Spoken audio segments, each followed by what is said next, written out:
Pendant des décennies, la mer d'Aral est restée un avertissement poignant, gravé à la surface de la terre.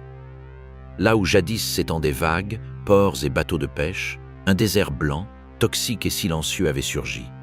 Des navires gisaient enfouis dans le sable, tels des squelettes d'acier.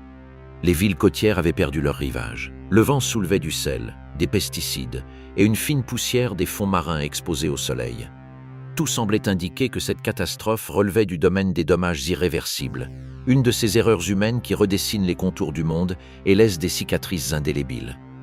Cependant, tout au nord de cette zone sinistrée, un événement inattendu se produisit. L'eau commença à revenir. La renaissance de la mer d'Aral ne fut ni un miracle soudain, ni une restauration complète, ni un retour à l'identique du passé. Ce fut une opération d'ingénierie, d'hydrologie et de patience qui permit de sauver une partie de cette mer ancestrale. Cette histoire est fascinante, car elle mêle l'une des plus grandes tragédies environnementales du XXe siècle à l'une des plus surprenantes renaissances écologiques du XXIe. Sur un même territoire, deux images opposées coexistent. Au nord, l'eau douce ramène poissons, oiseaux, emplois et espoir. Au sud, le sel persiste, telle une croûte recouvrant un paysage qui semble appartenir à une autre planète. La mer d'Aral était située entre le Kazakhstan et l'Ouzbékistan, au cœur aride de l'Asie centrale. Pendant une grande partie du XXe siècle, elle fut le quatrième plus grand lac du monde, une immense étendue d'eau intérieure alimentée par deux fleuves, l'Amou Daria et le Sir-Daria. Sa superficie était telle que sur de nombreuses cartes, elle apparaissait comme une véritable mer, même s'il s'agissait techniquement d'un lac salé sans émissaire vers l'océan. Autour d'elle se trouvaient des ports, des conserveries, des chantiers navals, des villages de pêcheurs et toute une culture organisée autour de l'eau. La ville kazakh d'Aralsk vivait au rythme de l'horizon bleu. Les navires arrivaient chargés de poissons. Les grues portuaires s'activaient sur les quais. Les familles dépendaient d'une économie fondée sur la pêche, la transformation et le commerce.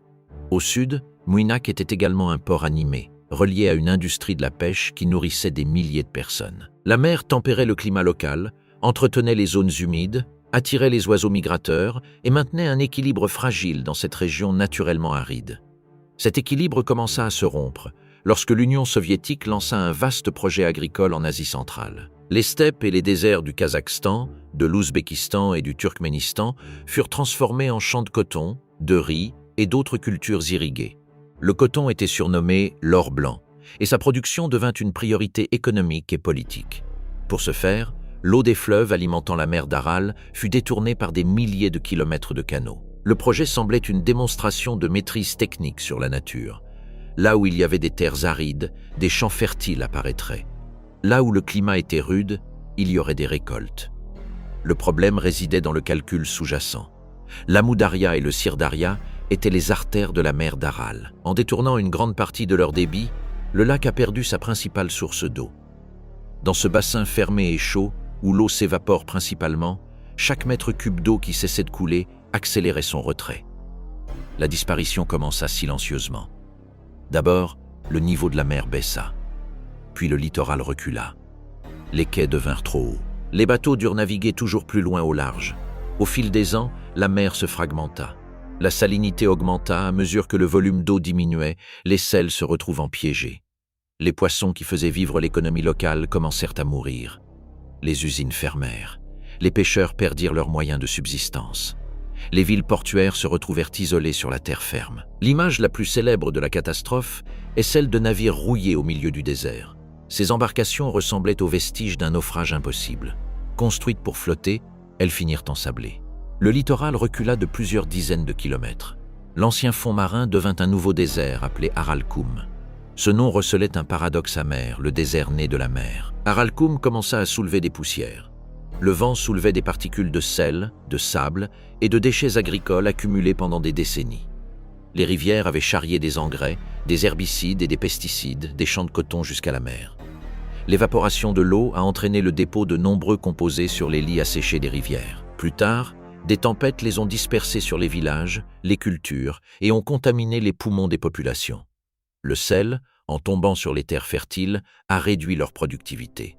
La population a souffert de problèmes respiratoires, de maladies liées à la pollution et d'une forte dégradation de sa qualité de vie. La catastrophe a également transformé le climat local. La disparition de cette vaste étendue d'eau a entraîné des étés plus chauds et des hivers plus froids. La mer ne tempérait plus les variations de température. L'humidité a diminué. Les tempêtes de poussière se sont multipliées. La région est entrée dans une spirale environnementale où la raréfaction de l'eau a engendré de nouveaux problèmes, lesquels ont encore fragilisé la vie humaine autour de l'ancienne mer. Comme c'est souvent le cas pour les paysages qui se transforment trop rapidement, des explications obscures ont émergé. Certains imaginaient des failles tectoniques engloutissant l'eau. D'autres évoquaient des essais secrets, des tunnels souterrains ou des projets cachés pour assécher le bassin et accéder aux ressources enfouies. Le phénomène paraissait si énorme qu'une cause unique semblait difficile à accepter. Pourtant, l'explication principale était sous nos yeux. Des rivières avaient été détournées, des canaux perdaient d'énormes quantités d'eau par infiltration et évaporation, et la mer d'Aral était condamnée à s'évaporer plus vite qu'elle ne pouvait se remplir. À la fin du XXe siècle, l'ampleur de l'effondrement était manifeste. Sauver la mer d'Aral était devenu une tâche colossale. Restaurer la mer d'Aral à son état originel aurait nécessité de réintroduire d'énormes volumes d'eau dans le bassin et de réduire drastiquement l'irrigation agricole dans plusieurs pays. Cela aurait impliqué une transformation profonde des économies, la modification des systèmes agricoles, la reconstruction des infrastructures et la résolution des conflits régionaux liés à l'eau. Une solution globale semblait irréalisable. C'est alors qu'une idée plus limitée, mais bien plus réaliste, a émergé sauver la partie nord de la mer d'Aral. La mer d'Aral septentrionale, également appelée Petite mer d'Aral, était située au Kazakhstan et alimentée par le Syrdarya. Bien plus petite que la mer d'Aral originelle, elle présentait néanmoins un avantage crucial. La construction d'une barrière entre ses parties nord et sud permettait de retenir les eaux du Syrdarya dans le bassin nord, au lieu de les laisser s'écouler vers les zones plus basses et plus sèches du sud. L'idée était comparable à la fermeture de la bonde d'une immense baignoire. L'objectif était de conserver suffisamment d'eau douce pour stabiliser le niveau de l'eau, réduire la salinité et permettre le retour de la vie. Avant le grand projet, il y avait eu des tentatives locales plus fragiles. Pêcheurs et ouvriers construisaient des digues de fortune avec du sable et de la terre. Ces barrières, nées de l'urgence, étaient érigées avec des moyens rudimentaires et beaucoup de désespoir. Certaines ont tenu un temps. Puis survenaient les inondations, les tempêtes ou les fuites, et l'eau a fini par les franchir. Chaque rupture renforçait le sentiment que la mer était perdue. Le barrage de Kokharal a tout changé. Achevé en 2005, cet ouvrage, long d'environ 13 km, a séparé physiquement l'Aral du Nord de l'Aral du Sud. Le barrage et les améliorations apportées à la gestion du Syrdarya faisaient partie d'un projet visant à contrôler le débit et à protéger le bassin nord.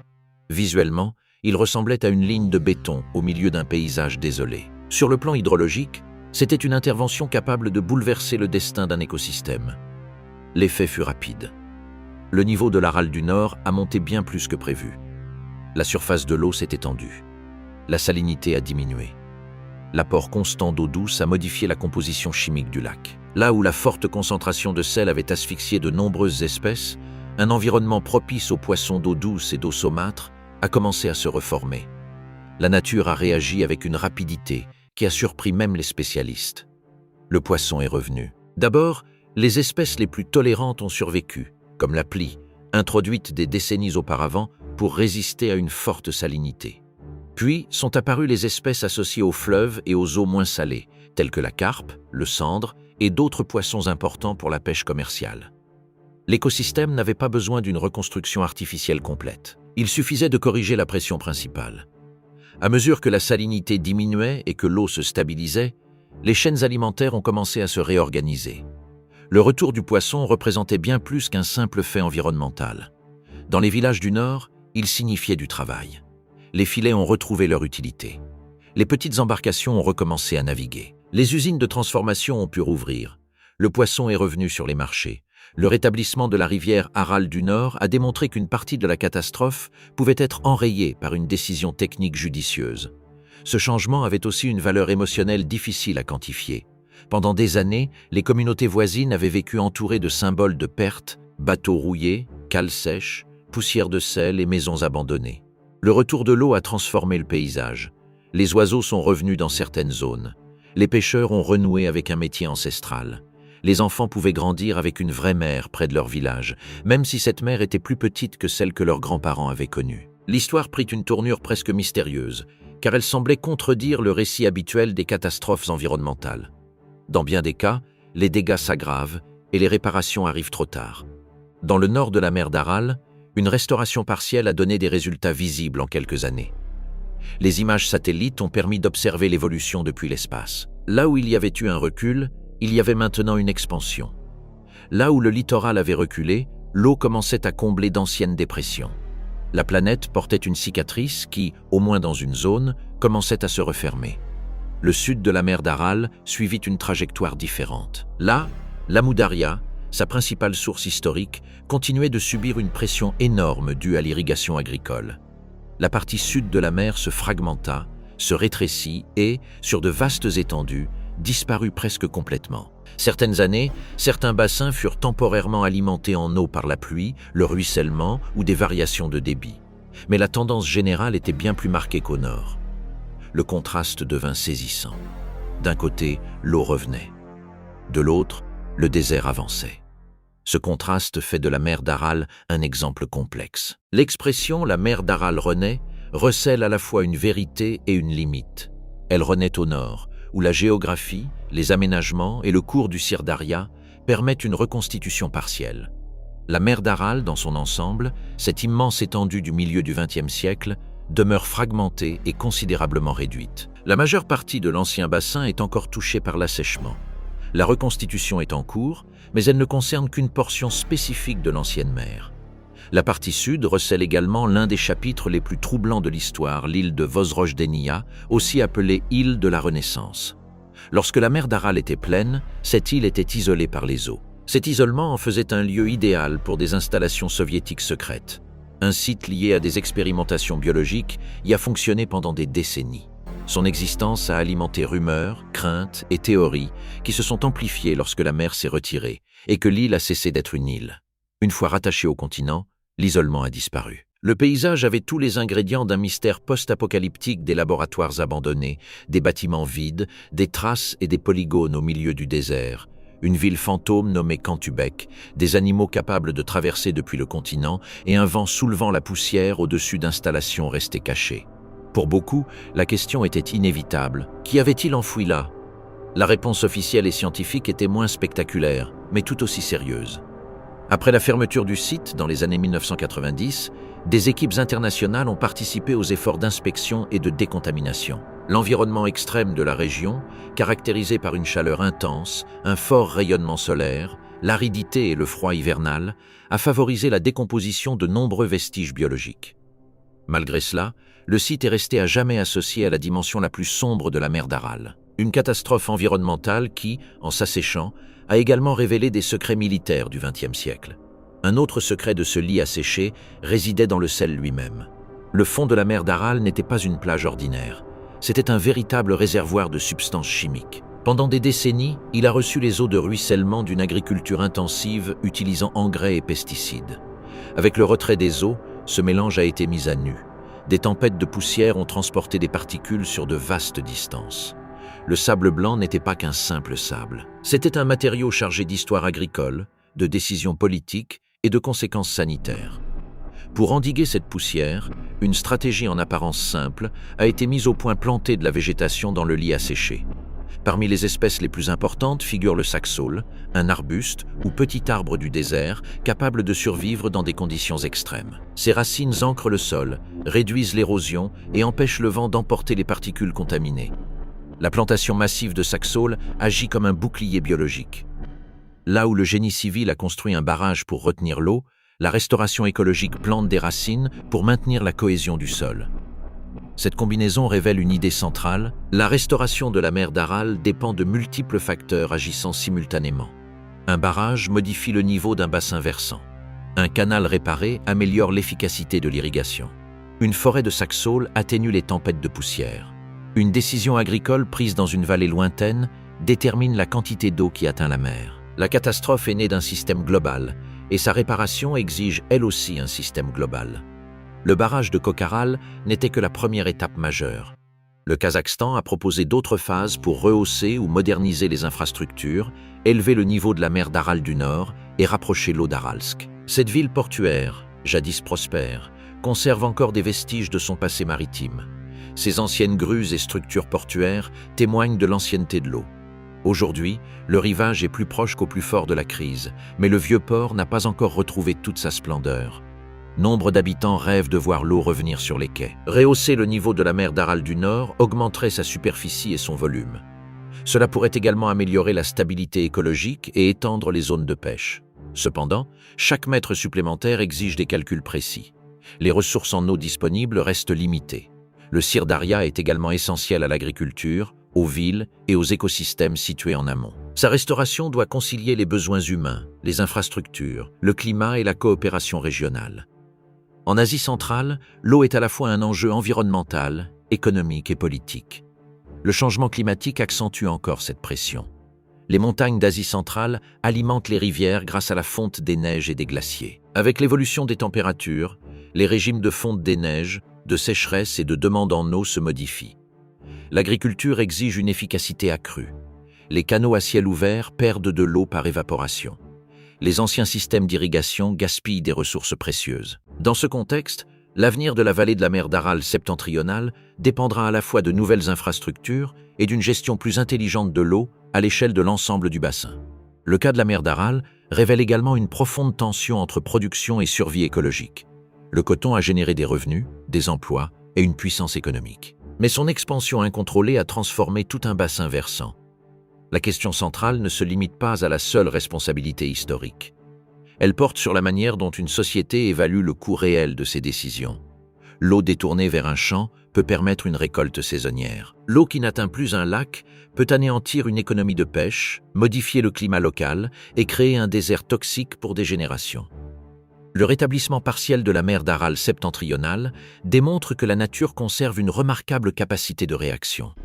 Lorsqu'elle reçoit suffisamment d'eau et des conditions acceptables, la vie saisit toutes les opportunités. Les espèces recolonisent les terres, les zones humides se régénèrent, les oiseaux reviennent, les économies locales peuvent se réorganiser. Mais cette capacité a ses limites. La mer d'Aral méridionale illustre cruellement ses limites. Certains dégâts deviennent extrêmement difficiles à réparer lorsque l'ampleur du problème, la sécheresse, les intérêts économiques et des décennies de pertes cumulées se conjuguent. C'est pourquoi le retour de la mer d'Aral est un symbole si puissant. Il ne représente pas une victoire totale sur la catastrophe, mais une victoire partielle contre la résignation. Pendant des années, la mer d'Aral a été citée comme un exemple d'effondrement irréversible. Le barrage de Kocaral et la restauration de la partie nord de la mer d'Aral ont changé la donne. Ils ont démontré qu'une partie de l'écosystème pouvait être sauvée. Ils ont montré qu'une intervention bien conçue pouvait produire des résultats concrets. Ils ont prouvé que même un paysage dévasté pouvait renaître de ses cendres. L'histoire révèle aussi l'importance d'une lecture précise des cartes. Affirmer que la mer d'Aral a disparu est une simplification excessive. Prétendre qu'elle a réapparu intégralement est également une déformation de la réalité. Ce qui s'est passé est plus complexe et plus intéressant. L'ancienne mer s'est fragmentée en plusieurs étendues d'eau et de nouveaux déserts. Le nord s'est stabilisé grâce aux barrages et au Sir-Daria. Le sud a perdu une grande partie de sa superficie et demeure dans une situation critique. Entre ces deux extrêmes se trouvent des zones fluctuantes, des zones humides, des canaux, des projets, des ruines, des villages qui renaissent et d'autres restés trop éloignés de l'eau. C'est dans cette complexité que le récit prend des allures d'enquête policière. Le fond marin asséché devient un décor où chaque élément raconte une histoire. Un navire rouillé témoigne de la rapidité de son retrait. Une croûte de sel évoque l'évaporation. Un champ de coton raconte la déviation des rivières. Un barrage témoigne de la décision de préserver une partie de la mer. Un poisson regagnant un filet témoigne de la baisse de salinité. Une ville fantôme sur une ancienne île révèle les secrets de la guerre froide. La mer d'Aral n'est pas qu'un lieu. C'est un témoignage vivant des liens entre ingénierie, énergie, eau et temps. Les travaux d'ingénierie soviétique qui ont détourné les fleuves étaient motivés par une volonté de conquête. Ceux du Kazakhstan, qui ont sauvé la mer d'Aral septentrionale, étaient motivés par une volonté de restauration. Tous deux ont transformé le paysage. La différence réside dans l'objectif et l'ampleur de leurs conséquences. Les premiers considéraient les fleuves comme de simples canalisations au service de la production de masse. Les seconds considéraient l'eau comme la condition minimale à la réactivation d'un écosystème. Cette différence illustre l'un des grands enseignements de la mer d'Aral: la technologie amplifie l'intention humaine. Elle peut détruire avec une efficacité redoutable ou réparer avec une précision surprenante. Le retour de l'eau remodèle aussi les mémoires. Les générations plus âgées se souviennent d'une mer immense, de ports animés et d'une pêche abondante. Celles qui ont grandi pendant l'assèchement se souviennent de la poussière, du chômage et des épaves. Les nouvelles générations du Nord connaissent peut-être une autre Aral plus petite, protégée par un barrage, tributaire de décisions techniques, mais vivante. Ce changement de mémoire revêt une immense valeur sociale. Un territoire qui n'a connu que la perte commence à hériter aussi de la Renaissance. L'avenir reste ouvert. Si la modernisation du barrage et la gestion du Syrdaria progressent, l'Aral du Nord pourrait gagner des terres et se rapprocher d'Aralsk. Si la pression agricole augmente ou si les sécheresses réduisent les débits, la renaissance pourrait être freinée. Si les plantations de Saksaoul prospèrent, les tempêtes de poussière pourraient s'atténuer dans certaines régions. Si la coopération régionale s'améliore, l'eau pourra être utilisée plus efficacement. Chaque variable influence le destin de la mer. Plus important encore, l'Aral du Nord a déjà démontré ce qui semblait improbable pendant des décennies, une catastrophe environnementale d'échelle continentale peut comporter des zones de réversibilité. La Renaissance exige d'abord d'accepter la réalité physique du problème. L'eau a disparu suite à la déviation des rivières et à l'évaporation. La solution partielle a fonctionné car elle a permis de restituer l'eau, de réduire les pertes et de créer un bassin versant gérable. L'explication n'a rien de magique, mais son résultat paraît miraculeux comparé à l'état antérieur du paysage. Tout au sud, des épaves rouillées continuent de raconter une autre histoire. Certaines sont devenues des attractions touristiques, d'autres ont été démantelées. Les anciennes villes portuaires conservent les souvenirs d'un littoral disparu. Là-bas, le retour de la mer d'Aral entière relève davantage du rêve que d'un projet concret. Remplir tout le bassin exigerait une immense transformation régionale. L'agriculture, l'économie et la politique de l'eau devraient être réorganisées à une échelle difficilement imaginable. Mais la valeur de la mer d'Aral du Nord ne dépend pas d'un retour à la normale. Sa valeur réside dans la démonstration que la restauration partielle a aussi son importance. Préserver une partie d'un écosystème, c'est préserver les moyens de subsistance, les espèces, les zones humides, les économies locales et la mémoire collective. Dans un monde habitué à penser en termes de catastrophes globales, le cas de la mer d'Aral nous apprend que les victoires environnementales peuvent être incomplètes et pourtant décisives. Un lac plus petit peut faire la différence entre une région morte et une région d'avenir. La mer d'Aral a d'abord été victime de la volonté humaine de contrôler l'eau. Puis elle est devenue un symbole de négligence. Aujourd'hui, au nord, elle s'est transformée en un laboratoire de restauration. Son histoire recèle à la fois avertissement et espoir. L'avertissement se manifeste dans le fleuve Aralkoum, dans le sel, dans les pesticides, dans les villes coupées de ses rives. L'espoir réside dans le barrage de Kokharal, dans le retour des poissons, dans le retour des pêcheurs en mer et dans les projets visant à rapprocher la mer d'Aralsk. Le plus grand mystère de la mer d'Aral ne réside ni dans une crevasse secrète, ni dans un tunnel invisible. Il réside dans la rapidité avec laquelle un système naturel peut s'effondrer lorsque son équilibre est perturbé, et dans la rapidité avec laquelle une partie peut réagir lorsque ses éléments essentiels sont rétablis. Pendant des années, le fond marin asséché semblait une sentence définitive. Puis, l'eau accumulée derrière un barrage a montré que l'histoire n'avait pas encore un autre chapitre. La mer d'Aral a commencé à renaître, mais son retour n'efface pas la catastrophe. Il la met en lumière. Il montre précisément ce qui a été perdu, ce qui peut être sauvé et ce qui exige une vigilance constante. L'ancien géant d'Asie centrale n'est plus le même. Sa partie sud reste marquée par la dessiccation et la poussière. Sa partie nord, cependant, respire à nouveau. Là, l'eau douce progresse sur un territoire qui avait été livré au désert. Les filets sont de nouveau jetés. Les poissons se déplacent à nouveau. Les oiseaux trouvent à nouveau refuge.